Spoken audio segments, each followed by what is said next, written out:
नमस्कार साथियों।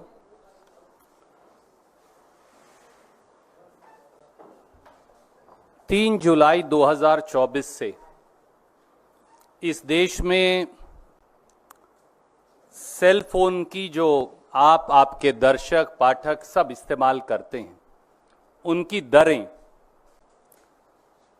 बढ़ा दी गई तीनों प्राइवेट सेल फोन कंपनियों के द्वारा। ये खबर तो आई कि सेल फोन की दरें बढ़ी, पर यह खबर शायद नहीं आई कि उसका देश के ऊपर इंपैक्ट क्या हुआ। साथियों, 3 जुलाई 2024 से मोदी सरकार की आंख, कान और नाक के नीचे उनकी प्रत्यक्ष सहमति से इस देश की 3 सेल फोन कंपनी, जिनका मार्केट शेयर 91.6% है, यानी 109 crore cell phone users, 119 crore में से केवल रिलायंस जियो, भारती एयरटेल और वोडाफोन का सेल फोन इस्तेमाल करते हैं, उनके लिए सालाना 34,824 करोड़, चौंकिएगा मत, मोदी सरकार ने उनके लिए 109 करोड़ सेलफोन कंज्यूमर्स पर 34,824 करोड़ सालाना का बोझ डाल दिया है। मोदी गवर्नमेंट, मोदी सरकार 119 करोड़ सेलफोन यूजर्स की कॉस्ट पर 3 प्राइवेट सेलफोन कंपनियों को सालाना 34,824 करोड़ कमवा रही है। तो मोदी 3.0 नए कार्यकाल का नया प्रसाद है, वही पुराना क्रोनी पूंजीवाद, क्रोनी कैपिटलिज्म, जिसे राहुल जी कहते हैं। इसके कुछ तथ्य हैं जो मैं आपके समक्ष रखूंगा और कुछ प्रश्न हैं। सेलफोन मार्केट जो है इंडिया में, वो ओलिगोपोली है, यानी केवल 3 सेलफोन ऑपरेटर्स हैं। रिलायंस जियो 48 करोड़ सेलफोन यूजर्स, ये मैं नहीं कह रहा, मैं ट्राई की सबसे लेटेस्ट रिपोर्ट आपको भेज रहा हूं, ये उसका डेटा है, उसका एक्सट्रैक्ट अलग से भेज रहा हूं। Airtel 39 crore cellphone users, Vodafone idea 22 crore 37 lakh cellphone users, कुल 109 करोड़, कुल सेलफोन यूजर्स 119 करोड़। बाकी सरकारी कंपनियों के पास मुश्किल से बचते हैं 10 करोड़ के करीब। इनमें भी अगर मैं ये कहूं कि जियो और एयरटेल की ड्यूओपली है, यानी 2 कंपनी ही देश के लगभग सारी सेलफोन मार्केट को कंट्रोल करती हैं, उनकी संख्या 87 करोड़। अब तथ्य क्या है? ट्राई ने 23 अप्रैल 2024 को यह रिपोर्ट जारी की है। इसमें 31 दिसंबर 2023 तक का लेटेस्ट डेटा अवेलेबल है। इस रिपोर्ट के मुताबिक सेलफोन कंपनीज का एवरेज रेवेन्यू पर कस्टमर पर मंथ, यानी हर महीने सेलफोन कंपनी औसतन अपने हर सेलफोन कस्टमर से, यानी आपसे जो ये कार्यक्रम देख रहे हैं या आपकी खबर पढ़ेंगे, 152 रुपया 55 पैसे कमाते हैं हर महीने। हर महीने हर सेलफोन कस्टमर से औसतन 152 रुपया 55 पैसे सेलफोन कंपनियां कमाती हैं। 27 जून 2024 को अफेक्टिव 3 जुलाई 2024 रिलायंस जियो ने अपने रेट 12% से 27% बढ़ा दिए, औसत 20%। इसकी जो सबसे अफोर्डेबल प्लान है 155 रुपए की, जो सबसे ज्यादा कस्टमर यूज करते हैं, मुझे बताया कि शायद उनकी संख्या 25 से 30 करोड़ देश में हो, वो 155 रुपए से 189 रुपए बढ़ा दी, 22% इंक्रीज। 28 जून यानी अगले दिन 2024 को अफेक्टिव 3 जुलाई 2024 एयरटेल ने अपने सेलफोन यूजर चार्जेस 11% से 21% बढ़ा दिए, औसत 15%। अफेक्टिव उससे अगले दिन 29 जून 2024 को 27 को जियो बढ़ाता है, 28 को एयरटेल बढ़ाता है, 29 को वोडाफोन बढ़ाता है।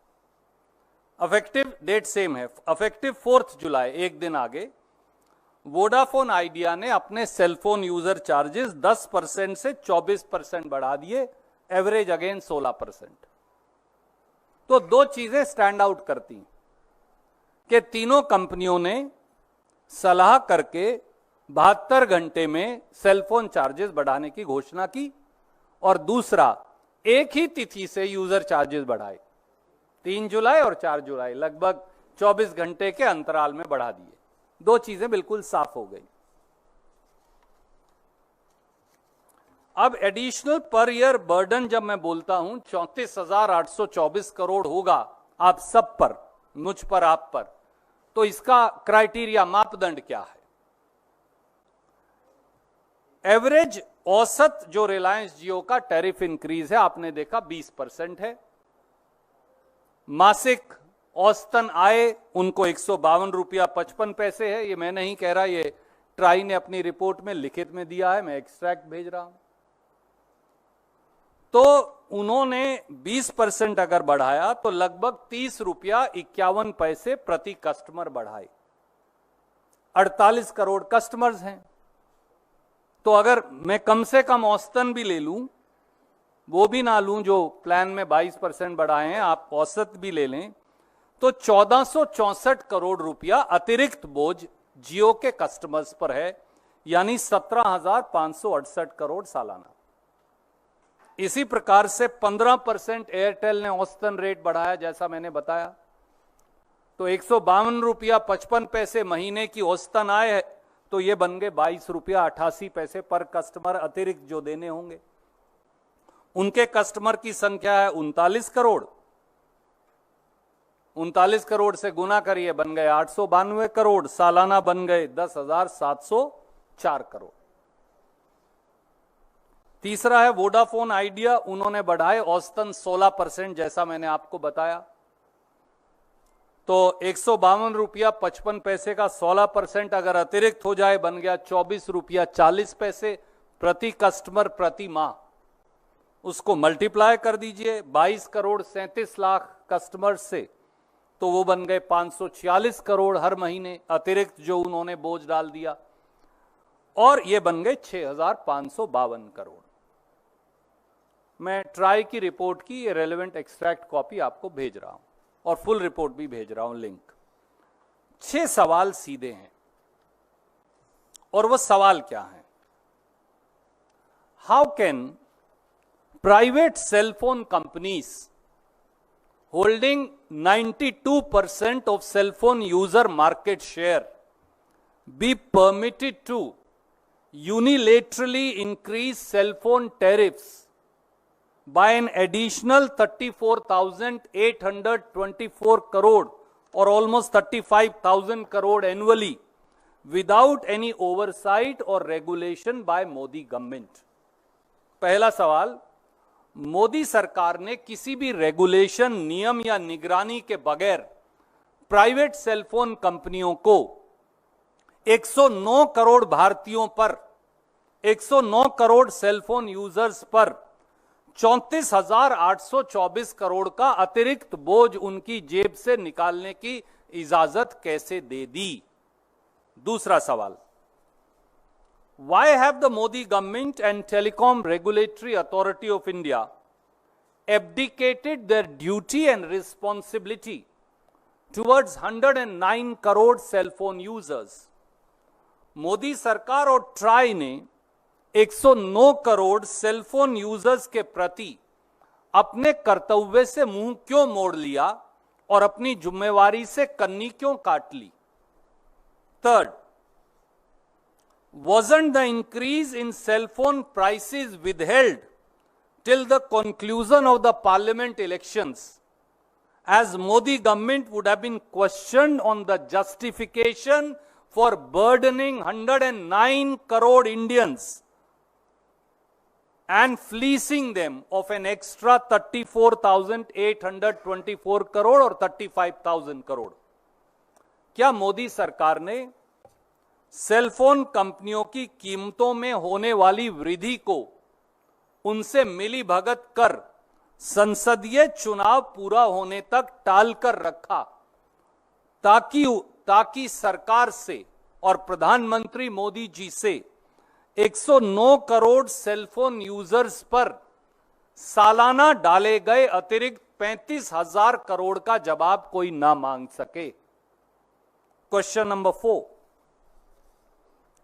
Did the Modi government or try conduct any study on need of capex or import on profitability by purchase of spectrum through auction after taking into account the previous set of concessions granted on AGR, adjusted gross revenue, as under the telecom policy, or the spectrum auction installments deferment by Modi 2.0 on 20th November 2019 or any other related factors? साथियों, कोई कह सकता है कि भाई मैंने इसलिए rate बढ़ाए कि मैंने नई स्पेक्ट्रम खरीद लिया या मैंने बहुत पैसा कंपनी में लगाया। तो हमारा सवाल यह है कि क्या मोदी सरकार ने 109 करोड़ सेलफोन यूजर्स पर 35,000 करोड़ सालाना की अतिरिक्त वसूली का बोझ डालने से पहले कोई अध्ययन या जांच की? क्या मोदी सरकार ने नीलामी के माध्यम से स्पेक्ट्रम की खरीद से होने वाले असर या कैपेक्स की जरूरत का कोई अध्ययन किया? कोई ऐसी स्टडी उनके पास है? क्या मोदी सरकार ने एजीआर, एडजस्टेड ग्रॉस रेवेन्यू पर दी गई पिछली रियायतें या फिर 20 नवंबर 2019 को मोदी जी ने छूट दे दी थी 42,000 करोड़ की स्पेक्ट्रम ऑक्शन इंस्टॉलमेंट की पेमेंट की, उनका क्या असर होगा, इसका कोई अध्ययन किया? Question number 4. How can all private cellphone companies increase their tariffs between 15% to 20%?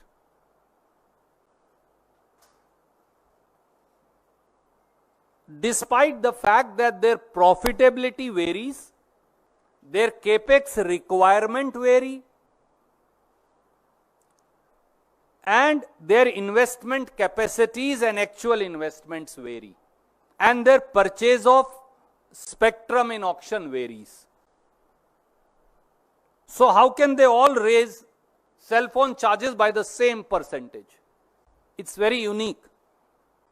Why is Modi government then turning a blind eye to it?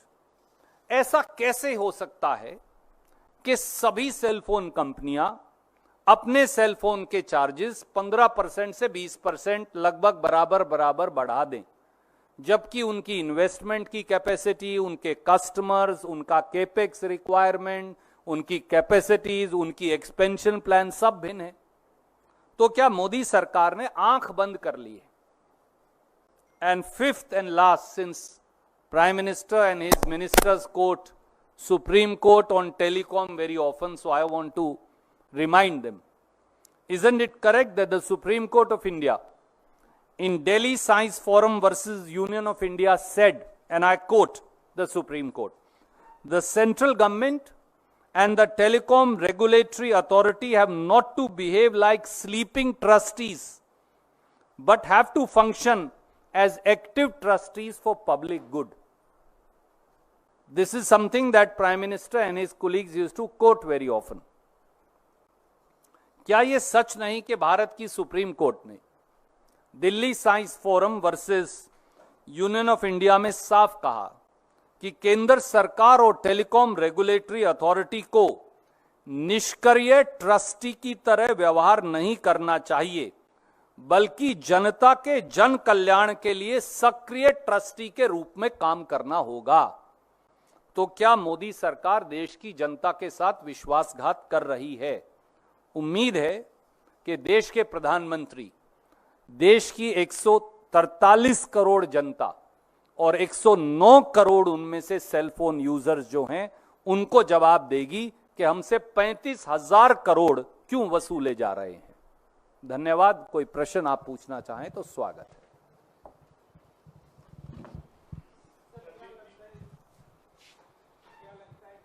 Company और मोदी सरकार के बीच कोई फिक्स्ड मैच है? सवाल सही है, जवाब मोदी जी को देना होगा। मेरा सवाल केवल एक भारतीय के तौर पर इतना है, 109 करोड़ भारतीय सेलफोन यूजर्स पर, जिसमें रेडी वाला भी है, पटड़ी वाला भी है, पत्रकार भी है, मजदूर भी है, गृहिणी भी है, छात्र भी है, युवा भी है, किसान भी है, गरीब भी है, दलित भी है, पिछड़ा भी है, उन पर 35,000 करोड़ का भार क्यों डाल दिया गया? यह मैं नहीं कह रहा, उनकी रिपोर्ट है। मैंने तो सिर्फ गुणा करके बताया है, कुछ नया नहीं है इसमें। मैंने सिर्फ गुणा करके टोटल सेलफोन यूजर्स का बताया। 35,000 करोड़ की वसूली कर लेंगे आप 109 करोड़ लोगों से? उसका आधार क्या है? मापदंड क्या है?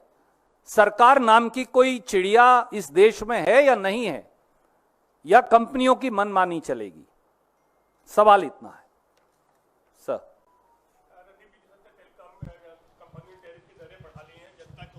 सिर्फ जो है सरकार या ट्राई पर होती है, लेकिन ट्राई और सरकार दोनों ने कहा है कि ऐसा मामला इतना गंभीर नहीं कि हम इसमें हस्तक्षेप करें।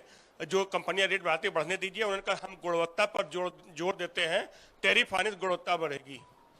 आदरणीय मित्र, तो फिर क्या मोदी जी ने यह देखा है कि आज के अखबार में ही रिपोर्ट है कि केवल सेलफोन यूजर चार्ज बढ़ाने से देश में इन्फ्लेशन की दर में 0.02% इजाफा हो जाएगा? Does the prime minister even know that? क्या यह पैसा प्रधानमंत्री देंगे या इस देश के 109 करोड़ लोग देंगे? गुणवत्ता बढ़ानी है तो सरकार गुणवत्ता सरकारी सेलफोन कंपनियों की बढ़ाए, ताकि वो इन प्राइवेट कंपनियों के बराबर खड़े हो जाएं। उनका मार्केट शेयर 8% से कम है, 92% में 3 कंपनियां हैं। अब 3 कंपनियों को 35,000 करोड़ 109 करोड़ भारतीयों से वसूलने की इजाजत कैसे दे सकते हैं? सवाल बिल्कुल सीधा और इतना ही है sir. If you ask me whether there is a violation of TRAI, then TRAI has failed in its oversight and regulation. May I remind you, Sunil ji, TRAI had earlier used to look at the tariffs, and increase in tariffs used to be approved by TRAI. You are a senior journalist, you would recall that. At that time, there were 16 cell phone companies, and there was a lot of competition in the market. So TRAI one day said, there are 16 cell phone companies, there is healthy competition in the market, we don't have to regulate, for they regulate each other. Since Modi ji has taken over, those 16 cell phone companies have become 2. It's virtually a duopoly, at best an oligopoly. At best 3 companies. All 3 are private. 109 crore is the customer base out of 119 crore. 92% is the market share.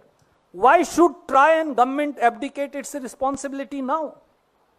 Tomorrow they will say we will not increase 15%, we will increase 500%. Then why is there TRAI? Why is there communication ministry? And let me tell you, these companies are not operating, secondly, in oblivion. In empty space. If you remember, under the telecom policy of 1999, there was profit sharing with Government of India. A method, I did not want to complicate this PC, but I just want to remind you, the method used to be called AGR, Adjusted Gross Revenue. Then the companies went back to government and said, it is too much money, we can't pay. First Vajpayee ji, the BJP government then, and then when spectrum auctions happened, and may I remind you, for I had raised the issue on 15th February 2020, and you were present in that press conference. Government of India had again got deferred 1,02,000 crore of payment, which was directed to be paid by the Supreme Court of India. 1,02,000 crore. May I ask any customer of yours, any viewer of yours, any reader of yours, if he goes back with his EMI of a car and says, please defer 25,000 rupees, will the bank defer? But Modi ji on 20th November 2019 had deferred spectrum auction installment payment of 1,02,000 crore. All these things have to be looked at. Then if you are giving them concessions, how can they unilaterally impose a burden of 35,000 crore on 109 crore cell phone user? This is an abdication of responsibility, oversight and regulation by government. Anything else? हाँ sir, हाँ sir, जरूर पूछिए। आपकी party join की, आज 6 विधायक भी जो है कांग्रेस शामिल हुए, अभी 6 और आने वाले हैं। बीआरएस ने आज ट्वीट कर कहा, राहुल गांधी जी क्या ऐसे ही संविधान बचाएंगे? आदरणीय मित्र, बीआरएस ने मोदी जी के साथ मिलकर बहुत साल, 10 साल संविधान बचाया तो था। जब उनके विधायक साथी उन्हें छोड़कर भाग रहे हैं, क्योंकि वहां ना नीति बची, ना निष्ठा बची, ना पार्टी बची, ना रास्ता बचा और शायद ना व्यक्तित्व बचा, तो ऐसे में अगर कोई स्वेच्छा से उनकी पार्टी से त्याग पत्र दे रहा है, तो कांग्रेस पार्टी का कसूर कैसे हो सकता है? मुझे लगता है, मैं बहुत सादर से हाथ जोड़कर उन्हें कहूंगा, आप अपने घर में झांक कर देखिए, क्योंकि कमी वहां है, कमी हमारे यहां नहीं है।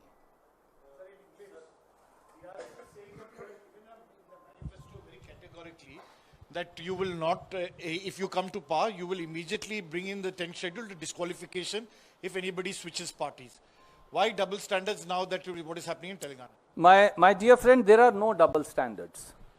BRS trampled the constitution and its ethos in the state and at the center in cahoots with the Bharatiya Janata Party for a decade. Finally, they got caught in various controversies.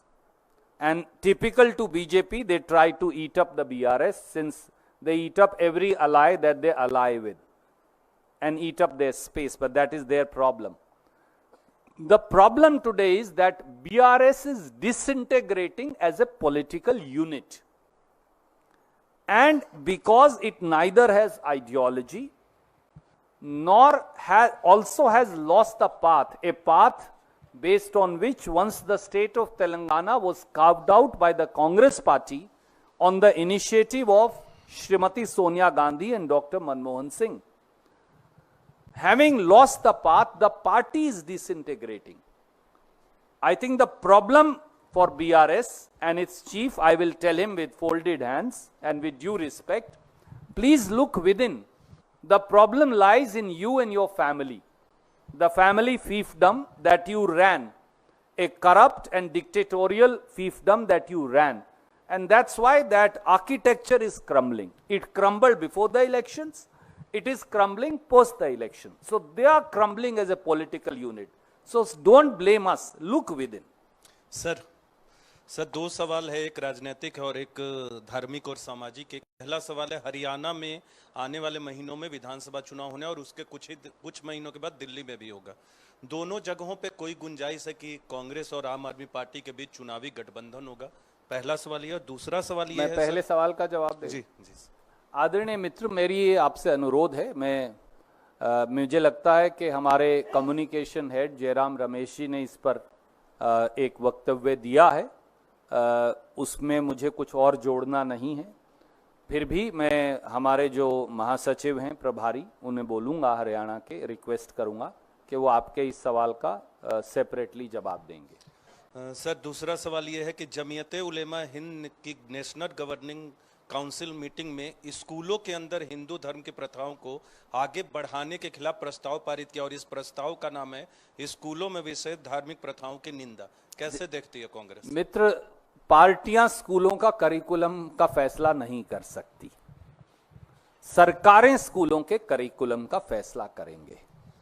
और जब देश का संविधान कहता है कि हम एक सेकुलर डेमोक्रेटिक रिपब्लिक हैं, तो हर सरकार की ये जिम्मेवारी है, समेत भारत सरकार के, जो अपना कुंचित एजेंडा कई बार इंपोज करने की कोशिश करते हैं, कि वो संविधान के मुताबिक स्कूलों के करिकुलम का निर्धारण करें। सर, नीट एग्जामिनेशन को लेकर सड़क से संसद तक काफी हंगामा हुआ। इस बीच सरकार ने नीट पीजी 2024 एग्जामिनेशन की नई तारीख 11 अगस्त घोषित की है, जिसे 22 जून को स्थगित कर दिया गया था। देखिए, medical dental admissions overly delayed हैं, लाखों बच्चे सफर कर रहे हैं, लाखों पेरेंट्स परेशान हैं, करोड़ों लोग, 24 लाख बच्चे, और अगर एक परिवार में 4 सदस्य की मैं औसत भी गिनूं तो 1 करोड़ से ज्यादा लोग, 1.5 करोड़ 2 करोड़ लोग प्रभावित हैं। तो हमारी सरकार से ये जरूर प्रार्थना है कि अपनी इन्वेस्टिगेशन पारदर्शी तरीके से 15 दिन में जनता के पटल पर रख दीजिए, जो भी उसका नतीजा है। सब जानते हैं कि नीट में जो घपला घोटाला हुआ, उस पर 6 बार तो शिक्षा मंत्री ने अपने बयान बदले 10 दिन के अंदर।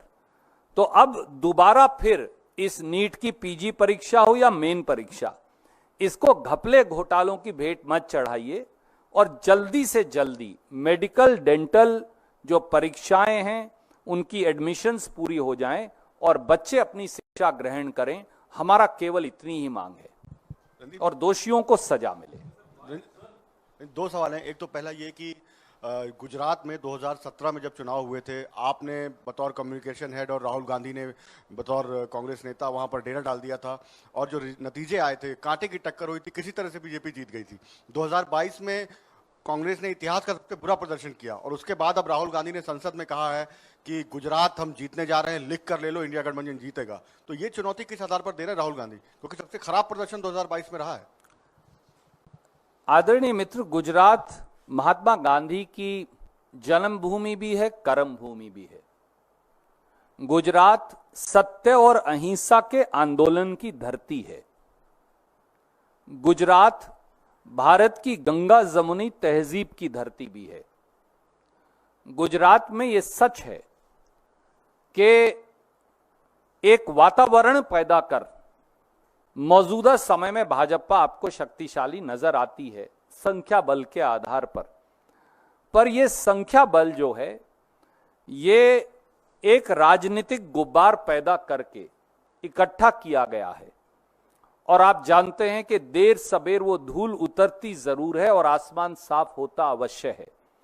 सत्य और अहिंसा के उस बापू के सिद्धांत के आधार पर राहुल गांधी जी ने यह वक्तव्य दिया है कि हम और कड़ी मेहनत करेंगे, एक एक गुजरात के हमारे भाई बहन का दिल जीतेंगे, वहां के एक एक व्यक्ति की समस्या को उजागर करेंगे और उसका दूरगामी हल निकालेंगे, और उसके आधार पर कांग्रेस दोबारा अपना परचम गुजरात में लहरा पाएगी। दूसरा सवाल ये कि आप हरियाणा से आते हैं, हरियाणा हो गया, पश्चिमी उत्तर प्रदेश हो गया, इन राज्यों में सेना में जवान बहुत भर्ती होते हैं। अग्निवीर को लेकर के एक विवाद अभी भी थम नहीं रहा है कि 1 करोड़ रुपए राजनाथ सिंह और सेना ने अब लिख कर दिया कि दिए गए, राहुल गांधी ने कहा नहीं दिए गए, फिर कहा जा रहा है कि वो इंश्योरेंस का पैसा है। तो एक्चुअली कांग्रेस कहना क्या चाहती है, लोग ये कह रहे हैं। आदरणीय मित्र, देश का दुर्भाग्य है कि देश के रक्षा मंत्री ने देश को अग्निवीर की बात पर झूठ बोला, जिसकी सच्चाई राहुल गांधी जी ने बयां की। मैं एक चार्ट आपके लिए लाया हूं, मैं आपको भेजे देता हूं। इस चार्ट में मैंने अग्निवीर, प्री अग्निवीर और मेंबर्स ऑफ बीएसएफ, सीआरपीएफ, ताकि कोई शक ही ना रहे, ये चार्ट आपको मेरे सहयोगी संजीव सिंह जी भेज देंगे। अगर आप इस चार्ट को देखेंगे तो जो पहले 14 मद हैं उसमें अग्निवीर को कोई फायदा नहीं है।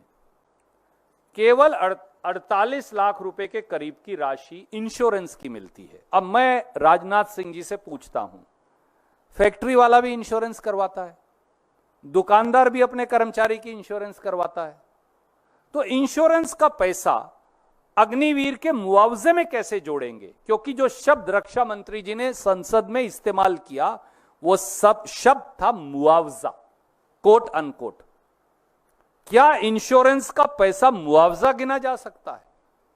जो असली पैसा है वो तो 40 लाख रुपए से कम है, तो वो 1 करोड़ कैसे हो गया? और प्रांतीय सरकार ने अगर पैसा दे दिया तो वो आप मुआवजे में कैसे गिन लेंगे?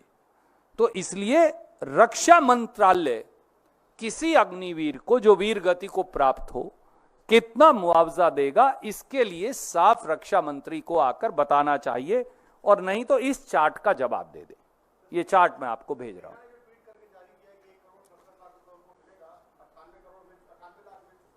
आदरणीय मित्र, मैंने वो ट्वीट नहीं देखा, पर मैं केवल देश के रक्षा मंत्री के बयान पर जवाब दूंगा। मैं सेना ने क्या ट्वीट किया वो रक्षा मंत्री के अधीन है, रक्षा मंत्री से ऊपर नहीं है।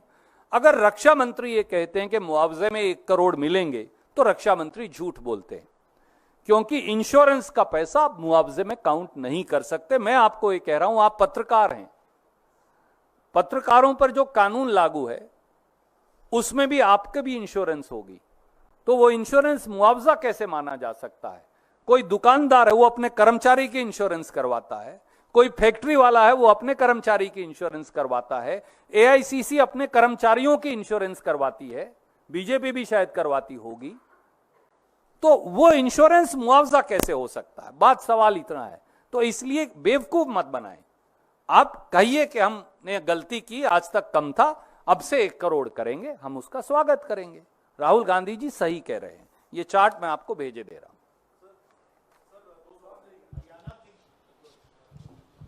No problem, will go one by one. Okay sir, ये हरियाणा और दिल्ली को लेकर आपसे पूछा गया है, मैं उसको दोबारा फ्रेम करता हूं, क्योंकि आम आदमी पार्टी ने ये कहा है कि आगामी विधानसभा चुनाव में कांग्रेस के साथ सीटों को लेकर कोई तालमेल की बातचीत नहीं है, कोई गठबंधन नहीं होगा। इस पर क्या रिएक्शन है? पहला सवाल जी, जब उन्होंने कह ही दिया फिर मैं क्यों रिएक्ट करूं? नहीं तो क्या आप लोगों ने अपने दरवाजे खोले हमारे रखे हैं? अभी ऑप्शन हमारे खुले जो हुए? कम्युनिकेशंस हेड हैं श्री जयराम रमेश, उनका वक्तव्य आज आ चुका है, मुझे उसमें कुछ और जोड़ना नहीं। ठीक है सर। फिर भी मैं श्रीमान दीपक बाबरिया जी से रिक्वेस्ट करूंगा कि कोई भी और एडिशनल बात उन्हें कहनी हो, वैसे तो कम्युनिकेशन हेड को हम सब कम्युनिकेट कर देते हैं, तो वो आपको अवश्य बता दें।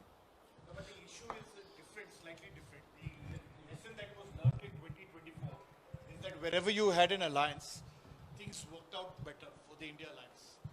Only it didn't work out in Delhi, and in Haryana, it really didn't have much of an impact. Are you quite sure that you don't need an alliance in Haryana and that your Ekla Chalo will work? Because you have a different view in Jharkhand as well as in Maharashtra. Sunil ji, I may have a personal view which I will give to the party on the issue. But the party's communication head has already said that there is unlikelihood of any alliance both in the state of Delhi and Haryana. Yet, the General Secretary in charge is common for both the states, Mr. Deepak Babaria. I will request him to clarify anything, if there is anything else further. Sir यही हिंदी में बोल दीजिए ना जो आपने कहा। आदरणीय मित्र श्री जयराम रमेश पहले से ही कह चुके हैं कि कोई लाइक्लीहुड अलायंस की नहीं है इन दोनों प्रांतों में, दिल्ली और हरियाणा में। फिर भी मैं जो हमारे प्रभारी महासचिव हैं उन्हें कहूंगा कि कोई भी इस बारे में सूचना हो तो वो आपसे साझा करेंगे। ठीक है। और सर जो आपका प्रेस कॉन्फ्रेंस का मुद्दा था उससे जुड़ा हुआ एक सवाल है, जो मुख्य आप लोगों का सवाल है वो ये है कि तीनों टेलीफोन कंपनियों ने कीमतें बढ़ा दी, सरकार ने हस्तक्षेप नहीं किया और महंगाई की मार आम आदमी पर पड़ी है। आप जिस राज्य से के प्रभारी हैं, कर्नाटक सरकार ने लोकसभा चुनाव के बाद पेट्रोल और डीजल के दाम बढ़ाए, क्या उससे महंगाई की मार नहीं पड़ी है? और आपके प्रेस कॉन्फ्रेंस में कहा गया कि क्या सरकार लोकसभा चुनाव खत्म होने का इंतजार कर रही थी, टेलीकॉम कंपनियों के दाम बढ़ाने का। वही सवाल आपसे पूछता हूं कि क्या राज्य सरकार लोकसभा चुनाव खत्म होने का इंतजार कर रही थी? आदरणीय मित्र,